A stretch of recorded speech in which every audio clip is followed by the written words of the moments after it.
दोस्तों, बॉलीवुड पोल खोल के नए एपिसोड में आपका स्वागत है। और भाई साहब, आज इस एपिसोड में कुछ ऐसी खबरें हैं जिनको सुनकर मजा आ जाएगा, आपका दिल गार्डन गार्डन हो जाएगा, आप मोर की तरह नाचने लगोगे। सबसे पहली खबर है संगीतकार AR रहमान के बारे में। मैं एक कहावत आपको न जाने कितनी बार पहले भी बता चुका हूं, एक बार फिर बता देता हूं कि जितना छोटा उतना खोटा।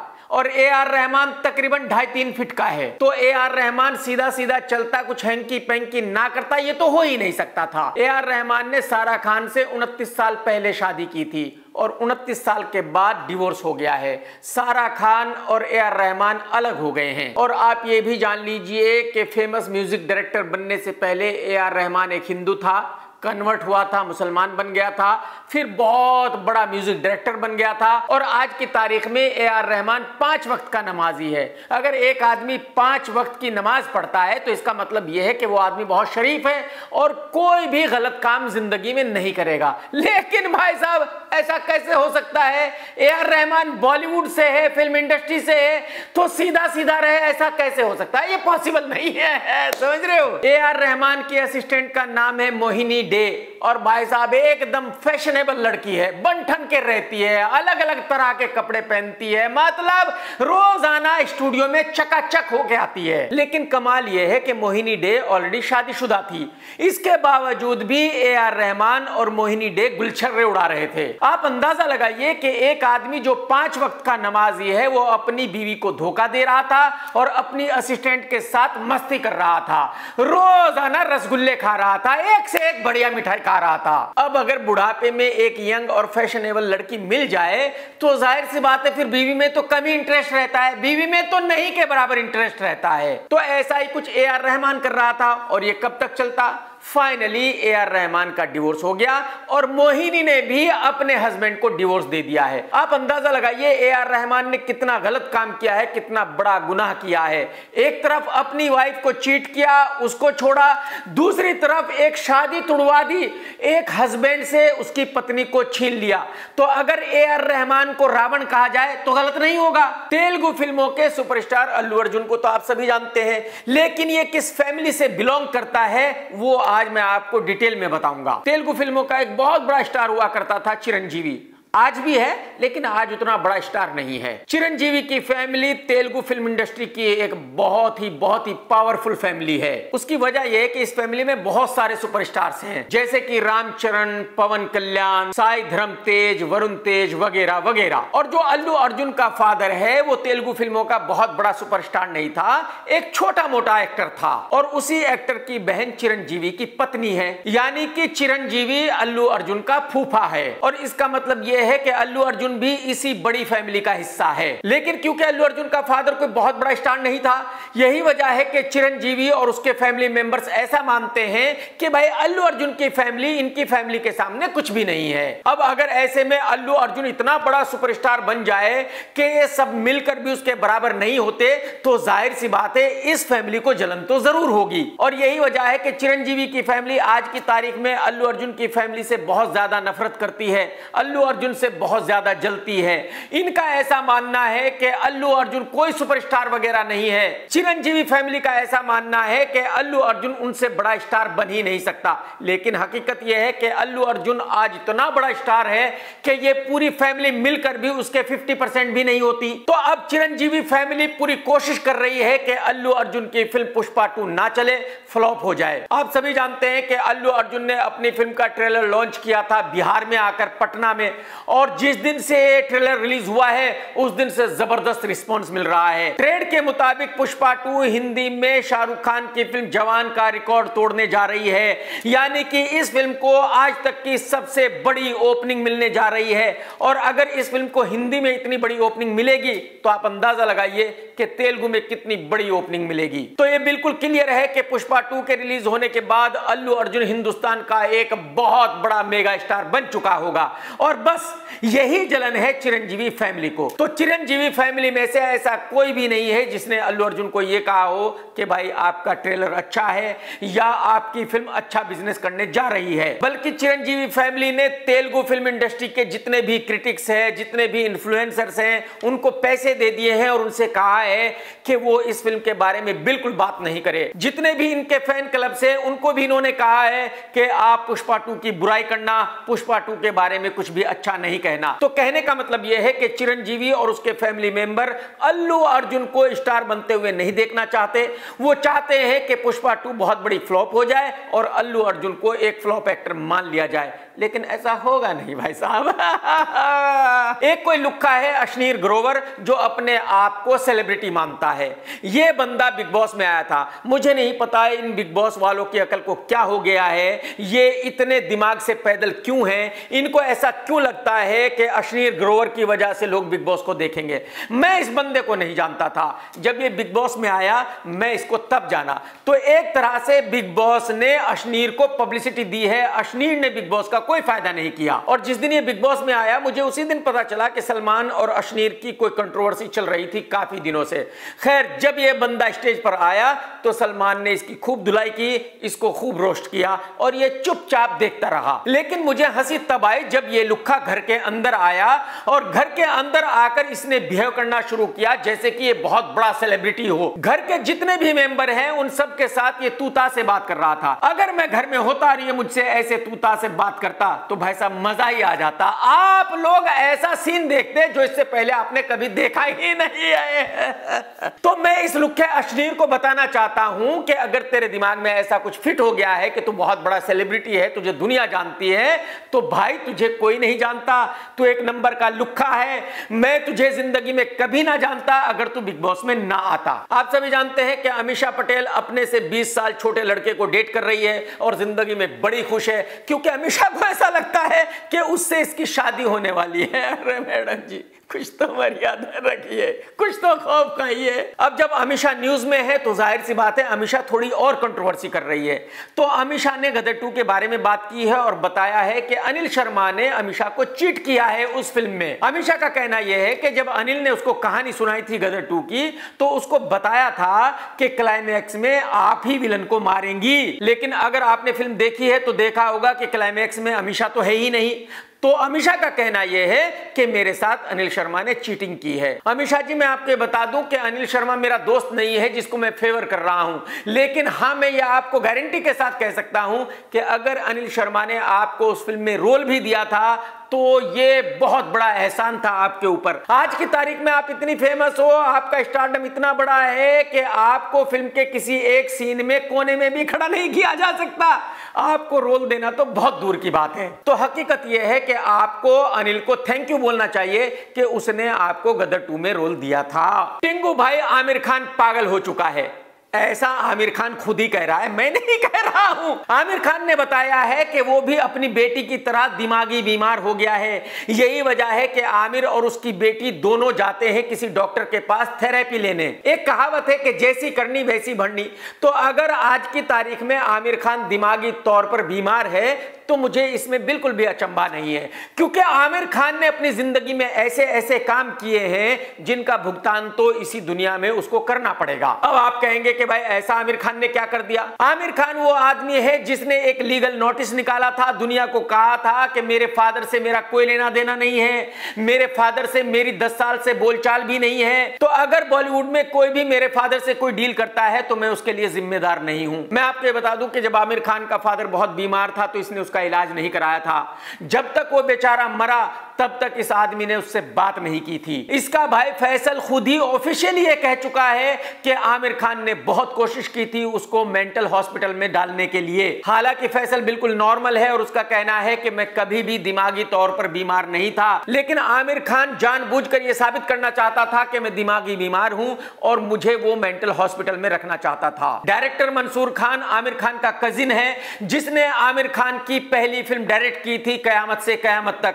उसी फिल्म के हिट होने के बाद आमिर खान एक्टर बना था, स्टार बना था। मंसूर ने उसके बाद आमिर खान के साथ एक और फिल्म बनाई थी, जो जीता वही सिकंदर। बेहतरीन फिल्म थी, सुपरहिट फिल्म थी। और उस वक्त में आमिर खान की बाकी जितनी भी फिल्में रिलीज हुई थी वो सब फ्लॉप हो गई थी। यही वजह है कि आमिर खान को यह बहुत बड़ा सदमा था कि जो बाहर की फिल्म करता है वो चलती नहीं है, और जो भी फिल्म मंसूर खान उसके साथ बनाता है वो हिट हो जाती है। तो काफी दिनों तक आमिर खान ने मंसूर के साथ कोई भी फिल्म नहीं की। और जब आमिर खान की फैमिली ने इस पर बहुत ज्यादा प्रेशर किया और इससे कहा कि यह गलत बात है कि तुम अपने कजिन मंसूर खान की फिल्म नहीं कर रहे हो, तो फिर इसने मंसूर की एक और फिल्म की थी, अकेले हम अकेले तुम। लेकिन जिस तरह से वो फिल्म मंसूर खान ने बनाई थी, आमिर खान उसको उस तरह से नहीं बनाने देना चाहता था। यही वजह है कि आमिर खान शूटिंग के वक्त मंसूर को बहुत उंगली कर रहा था, उस बेचारे को मेंटली बहुत ज्यादा डिस्टर्ब कर दिया था। और यही वजह है कि वो फिल्म बहुत अच्छी नहीं बनी थी, वो फिल्म नहीं चली थी। मैं आपको यह भी बताना चाहूंगा कि उस फिल्म की कहानी इतनी खराब थी कि उसको किसी भी तरह बनाया जाता वो फिल्म फ्लॉप ही होनी थी, वो फिल्म चलने वाली नहीं थी। लेकिन उस फिल्म के रिलीज के बाद आमिर खान ने दुनिया से बता दिया कि मंसूर खान बहुत ही घटिया डायरेक्टर है, बहुत ही बेकार डायरेक्टर है, उसके साथ किसी को भी काम नहीं करना चाहिए। और इस आदमी ने उसके साथ फिर दोबारा कभी किसी फिल्म में काम नहीं किया। अंदाजा लगाइए, जिस आदमी ने इसकी लाइफ की 2 पहली सुपरहिट फिल्में बनाई थी, जो इसका कजिन था, उसी को इसने नहीं बख्शा। और ये आप सभी जानते हैं कि इस आदमी ने अपनी पहली पत्नी रीना को भी छोड़ दिया था। रीना वो लड़की है जिसने इससे उस वक्त शादी की थी जब ये कुछ भी नहीं था, ये 10th क्लास में पढ़ता था। लेकिन इसके बावजूद भी इस आदमी ने अपनी औकात दिखाई और उस औरत को छोड़ दिया। इस आदमी ने दूसरी शादी की किरण राव से और उसको भी छोड़ दिया।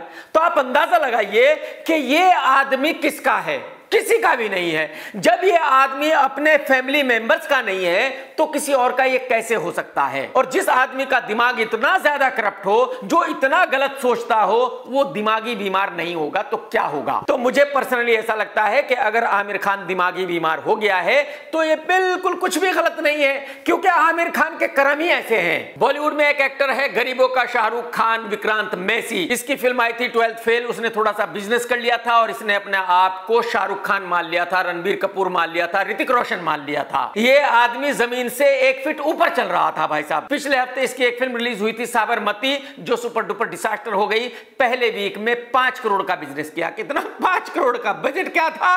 50 करोड़। आप अंदाजा लगा सकते हैं कितनी बड़ी डिजास्टर है। लेकिन मुद्दा यह नहीं है कि इसकी फिल्म कितनी बड़ी फ्लॉप हुई।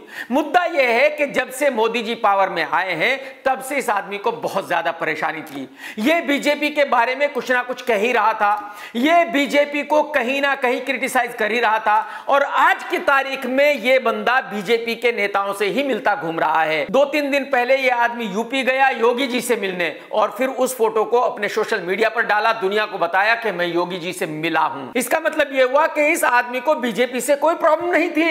इस आदमी को सही और गलत से कोई लेना देना नहीं है। इस आदमी को हिस्सेदारी चाहिए थी। अब जब बीजेपी के नेता इससे मिलने लगे तो ये बहुत खुश है, क्योंकि आज की तारीख में ये बड़े बड़े नेताओं से मिल रहा है। तो जाहिर सी बात है समाज में ऐसा मैसेज जा रहा है कि भाई ये तो बहुत पावरफुल हो गया है, ये तो सारे बड़े बड़े नेताओं को जानता है, सही गलत का कोई मतलब ही नहीं है। वो आदमी घटिया आदमी है मेरे हिसाब से। मेरे हिसाब से ये आदमी थाली का बैंगन है।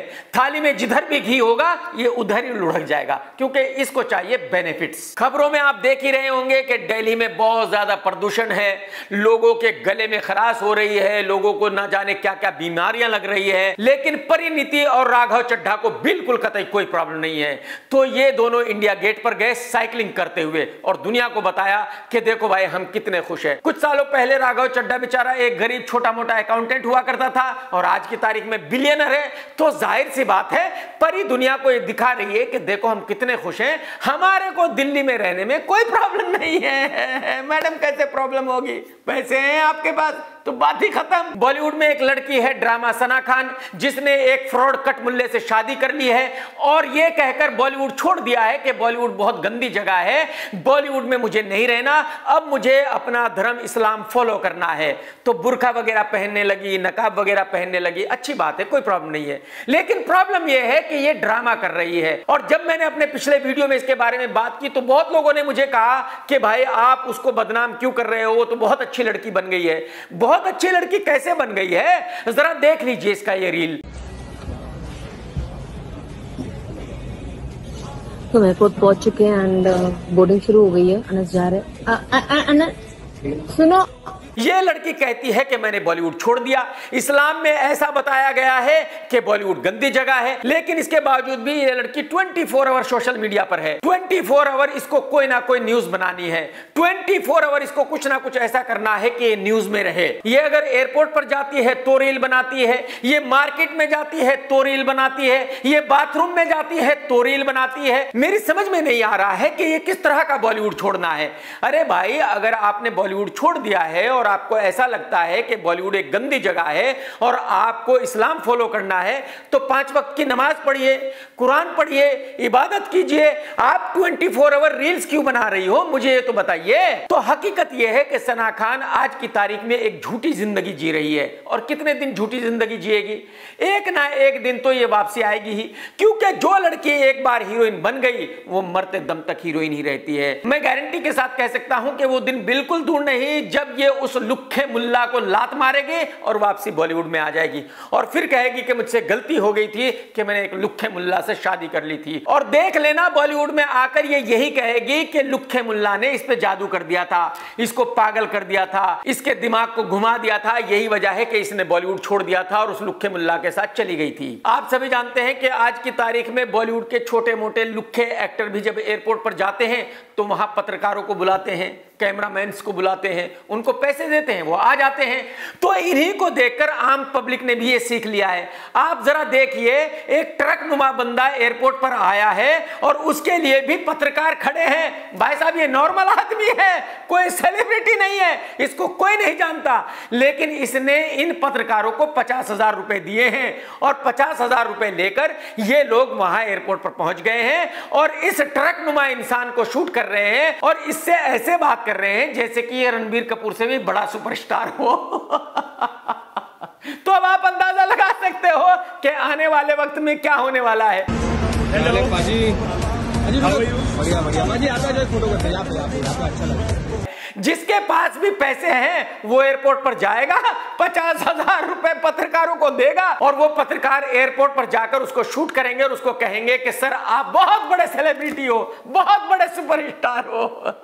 शाहरुख खान का बेटा आर्यन खान एक्टर नहीं बन रहा है, आर्यन खान डायरेक्टर बना है। आर्यन खान ने एक वेब सीरीज बनाई है नेटफ्लिक्स के लिए जो जल्दी ही रिलीज होने वाली है, और आर्यन खान को सपोर्ट कर रही है बावली कंगना दीदी। आप अंदाजा लगाइए, वही बावली कंगना दीदी जो बॉलीवुड के बच्चों को गालियां देती है, जो ये कहते हैं कि इन बॉलीवुड के बच्चों को फिल्मों में काम करना ही नहीं चाहिए, इनको बॉलीवुड में होना ही नहीं चाहिए। वही बावली कंगना ये कह रही है कि आर्यन खान बहुत अच्छा लड़का है, बहुत ही कमाल का डायरेक्टर बनने वाला है, आर्यन खान जो कुछ भी कर रहा है वो सब कुछ कमाल है, जबरदस्त है, आर्यन खान आने वाले वक्त का बहुत बड़ा डायरेक्टर है। अब ये सुनकर आप भी हैरान होंगे कि भाई कंगना दीदी को क्या हुआ जो शाहरुख खान के बेटे की इतनी तारीफ कर रही है। एक्चुअली हकीकत क्या है कि कंगना दीदी हर काम अपने फायदे को देखकर करती है।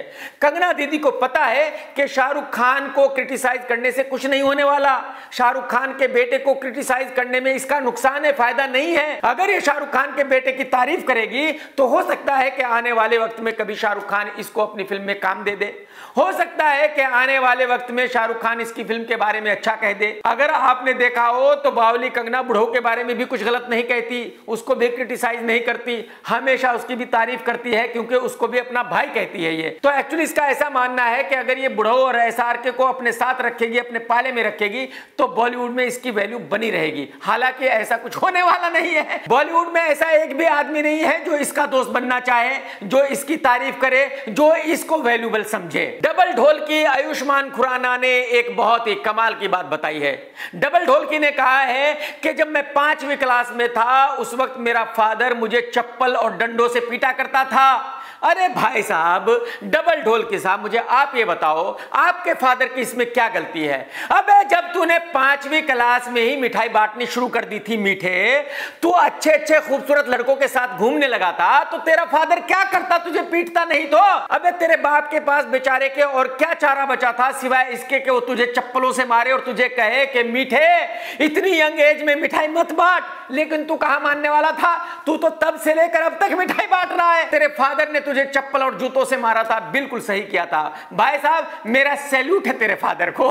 समझ रहा है। अनीस बज्मी ने अजय देवगन के साथ एक फिल्म शूट की थी 25 साल पहले जिसका नाम था बेनाम, लेकिन इस फिल्म को अब रिलीज किया जा रहा है और इसका नाम रखा गया है नाम। लेकिन इस फिल्म के किसी भी इवेंट में ना तो अनीस बज्मी गया और ना ही अजय देवगन गया। इस फिल्म का प्रमोशन कर रहे हैं अजय देवगन के डुप्लीकेट्स। कौन?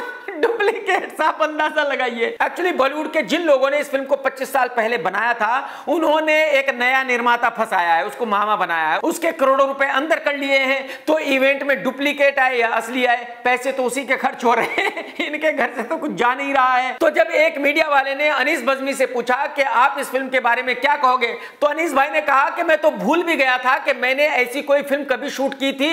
अजय देवगन भी इस फिल्म को भूल गया होगा। मेरी समझ में नहीं आ रहा है कि ये लोग इस फिल्म को अब रिलीज क्यों कर रहे हैं। आज की तारीख में ये फिल्म कैसे चलेगी? आज की तारीख में कोई भी इस फिल्म को देखने क्यों जाएगा? और अनीस भाई जो कह रहे हैं बिल्कुल सही कह रहे हैं। बॉलीवुड में एक बहुत ही वाहियात किस्म का डायरेक्टर है बुड्ढा हंसल मेहता। इसने 2 साल पहले एक फिल्म बनाई थी ऑल वी इमेजिन, और 2 साल से ये फिल्म दुनिया भर के फिल्म फेस्टिवल्स में दिखाई जा रही है।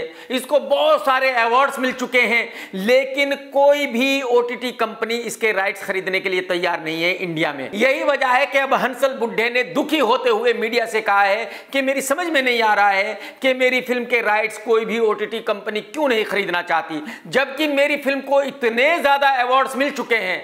तो हंसल बुड्ढे, इससे आपको रियलाइज हो जाना चाहिए कि जो फेक अवार्ड्स दुनिया भर में दिए जाते हैं, इनका इस बात से कोई लेना देना है ही नहीं कि कोई फिल्म अच्छी है या बुरी है। हंसल बुड्ढे, हकीकत यह है कि ये तेरी फिल्म एक कचरा फिल्म है, इतनी घटिया फिल्म है कि कोई कबाड़ी इसको रद्दी के भाव में भी नहीं लेगा। ओटीटी कंपनीज की तो बात ही छोड़ दीजिए। और मैं सभी निर्माताओं से भी कहना चाहता हूं कि इस हंसल बुड्ढे के प्रोजेक्ट्स में अपने पैसे बर्बाद मत करो, ये आप लोगों को सड़क पर ले आएगा। अब आगे इस वाहियात बुड्ढे डायरेक्टर की किसी भी फिल्म के राइट्स किसी भी भाव में बिकने वाले नहीं हैं। मालेगांव के सुपरस्टार कैटरीना के हस्बैंड कल्लू भाई की एक फिल्म आने वाली है छावा। ये फिल्म 2025 में फरवरी में रिलीज होने वाली है, लेकिन जो कहानी इस फिल्म की है उसी कहानी पर मराठी फिल्म संभाजी बन चुकी है, जो हिंदी और मराठी में रिलीज हो चुकी है। तो जब पब्लिक ने इसी कहानी पर एक फिल्म देख ली है, तो अब कल्लू भाई की फिल्म कोई भी देखने क्यों जाएगा? तो मुझे ऐसा लगता है कि संभाजी के निर्माताओं ने कल्लू भाई के साथ खेल कर दिया है और अब कल्लू भाई की फिल्म चलने वाली नहीं है, क्योंकि हकीकत यह है कि इस फिल्म की कहानी महाराष्ट्र की है, तो यह फिल्म महाराष्ट्र में ही चलने वाली थी और वहीं महाराष्ट्र में मराठी फिल्म इसी कहानी पर बनकर रिलीज हो चुकी है। तो जाहिर सी बात है, एक ही कहानी पर पब्लिक दूसरी फिल्म देखने क्यों जाएगी? साउथ इंडस्ट्री में एक एक्टर है मोहनलाल, जो गुरमीत राम रहीम का हमशक्ल है। इसकी एक फिल्म आ रही है बेरुज 3D। इसका ट्रेलर रिलीज हुआ है और भाई साहब अगर आप देखेंगे तो आप पाएंगे कि ये बंदा बिल्कुल गुरमीत राम रहीम दिख रहा है, एकदम जोकर दिख रहा है उसमें। मतलब ये जो साउथ फिल्मों के दर्शक है, ये भी कमाल के लोग हैं, ये किसी को भी स्टार बना देते हैं, किसी की भी फिल्में देखने लगते हैं। मेरी समझ में नहीं आता कि इन्होंने मोहनलाल में क्या देखा जो उसको भी सुपरस्टार बना दिया है। वैसे तो अडानी बॉलीवुड में काम नहीं करता, लेकिन अडानी किसी एक्टर से कम फेमस भी नहीं है। हिंदुस्तान का बच्चा बच्चा अडानी को जानता है। तो आपको यह जानना जरूरी है कि अडानी के खिलाफ अमेरिका की एक अदालत ने अरेस्ट वारंट निकाल दिए हैं, यानी कि अमेरिका की एक अदालत का कहना है कि अडानी को फौरन ही अरेस्ट किया जाना चाहिए और अमेरिका की अदालत में पेश किया जाना चाहिए। और जैसे ही अमेरिका की अदालत ने अडानी के अरेस्ट वारंट निकाले, वैसे ही केन्या की गवर्नमेंट ने वो सभी कॉन्ट्रैक्ट्स को रद्द कर दिया जो अडानी को दिए गए थे, यानी कि अडानी को डबल झटका लग गया है। कहावत है कि बुरा वक्त बताकर नहीं आता। समझ रहे हो? नयनतारा की वेब सीरीज नेटफ्लिक्स पर रिलीज हुई है। आप सभी जानते हैं कि धनुष के बारे में नयनतारा ने बहुत कुछ कहा है। धनुष और नयनतारा में झगड़ा चल रहा है, लेकिन इस वेब सीरीज में नयनतारा ने दिखाया है कि प्रभु देवा से उनका तकरीबन 3 साल तक रिलेशन चल रहा था, 2010 से 2013 तक। नयनतारा ने अपनी वेब सीरीज में बताया है कि प्रभु मेरा सेकंड बॉयफ्रेंड था और प्रभु ने मेरे सामने शर्त रखी थी कि अगर मुझसे शादी करनी है तो तुम्हें फिल्में छोड़नी होंगी, और जबकि प्रभु उस वक्त शादीशुदा था। नयनतारा ने यह भी दिखाया कि मैंने प्रभु की बात मान ली थी, मैंने फिल्में करना छोड़ दिया था और 2 साल तक मैंने फिल्में नहीं की थी। उसके बाद प्रभु से मेरा ब्रेकअप हो गया था और मैंने फिर से वापसी की थी, फिर से मैंने फिल्में करना शुरू किया था। इससे 2 चीजें क्लियर हो जाती है। एक तो ये कि नयनतारा को यह बताने में बिल्कुल कुछ भी शर्म नहीं है कि उसके कितने बॉयफ्रेंड्स रहे हैं। दूसरी बात यह कि प्रभु देवा जब शादीशुदा था तो अपनी वाइफ को चीट कर रहा था और नयनतारा के साथ गुलछर्रे उड़ा रहा था। इसका मतलब यह है कि बॉलीवुड में ही नहीं, हिंदुस्तान की किसी भी फिल्म इंडस्ट्री में किसी भी आदमी पर यकीन नहीं किया जा सकता। कोई शादीशुदा है या नहीं है, मिठाई तो खाता ही है भाई साहब, ये तो गारंटी के साथ है। औरतों की कांतिलाल शाह डर्टी फिल्में बनाने वाली असंतुष्ट आत्मा एकता कपूर की film Sabarmati super duper disaster हो गई है। कमाल यह है कि मोदी जी ने इस फिल्म का फुल प्रमोशन किया। मोदी जी ने कहा कि इस फिल्म में जो दिखाया गया है वो बिल्कुल सच है, आप लोग जाइए और इस फिल्म को देखिए। इसके बावजूद भी कोई फिल्म को देखने गया ही नहीं। इस फिल्म ने पहले वीक में बिजनेस किया सिर्फ 5 करोड़ का और फिल्म का बजट है 50 करोड़ रुपए, यानी कि यह फिल्म इतनी बड़ी डिसास्टर हो गई जिसकी कोई इंतहा नहीं। लेकिन मोदी जी ने सबसे बड़ी गलती की, मोदी जी ने इस फिल्म के बारे में बात की और लोग इसके बावजूद भी इस फिल्म को देखने नहीं गए। इसका मतलब यह है कि आज की तारीख में पब्लिक को इस बात से कोई लेना देना नहीं है कि मोदी जी को क्या पसंद है क्या नापसंद है, बात खत्म। आज 22 नवंबर है और आज ही के दिन अभिषेक की फिल्म रिलीज हुई है I want to talk. Public का कहना यह है कि you want to talk talk, we don't want to listen.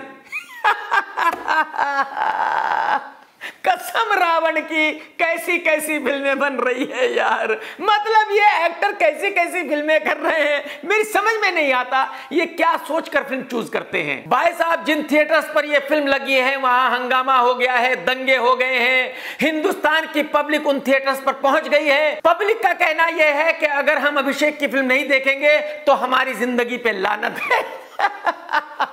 और इसका रिजल्ट यह है कि तकरीबन 4 बजे तक जितने भी इस फिल्म के शो थे सबके सब कैंसिल हो गए हैं। इन सभी शोज को कैंसिल इसलिए किया गया है कि किसी भी शो को एक आदमी भी देखने नहीं आया। कहने का मतलब यह है कि अभिषेक का ऑफिस बॉय, नाई, धोबी, कसाई, हलवाई भी इस फिल्म को देखने नहीं गया। अभिषेक के पड़ोसी भी इस फिल्म को देखने ही नहीं गए। पब्लिक की तो बात ही छोड़ दीजिए। ये तो आप सभी जानते हैं कि अल्लू अर्जुन की फिल्म पुष्पा 2 5 दिसंबर को रिलीज हो रही है, लेकिन कमाल यह है कि अब तक भी इस फिल्म की शूटिंग चल रही है। तो मेरी समझ में यह नहीं आ रहा है कि जबकि सिर्फ 15 दिन बचे हैं रिलीज में, तो 15 दिन के बाद यह फिल्म रिलीज कैसे हो जाएगी जबकि इसकी शूटिंग अभी तक चल रही है। भाई, जो शूट हो रहा है वो एडिट भी होगा, फिर फिल्म को सेंसर बोर्ड के लिए भी भेजा जाएगा। सेंसर बोर्ड इस फिल्म को एक ही दिन में सर्टिफिकेट दे देगा, ऐसा कैसे हो सकता है? तो मुझे ऐसा लगता है पर्सनली कि शायद ये फिल्म 5 दिसंबर को रिलीज नहीं होगी। मुझे ऐसा लगता है कि ये फिल्म आगे जाएगी, क्रिसमस पर रिलीज होगी। दोस्तों, अगर आपने आज का वीडियो देखा है तो लाइक करना बिल्कुल मत भूलना, कमेंट्स करके जरूर बताना कि आज का वीडियो आपको कैसा लगा। टेक केयर दोस्तों, tata bye bye, love you, जय हिंद, सत्यमेव जयते।